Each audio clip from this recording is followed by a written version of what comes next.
वो कौन सी चीज़ है जो हराम है लेकिन उसे पीने से स्वाब मिलता है?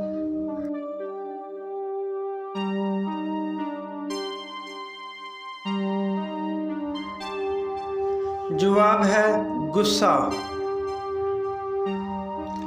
इंटरनेट को उर्दू में क्या कहते हैं?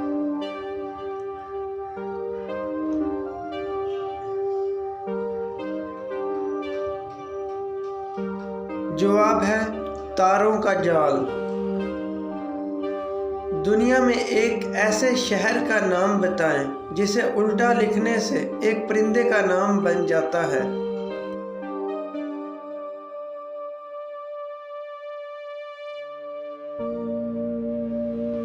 जवाब है रोम।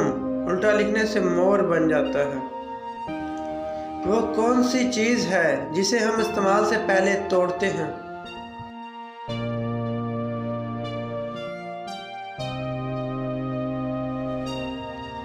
जवाब है अंडा।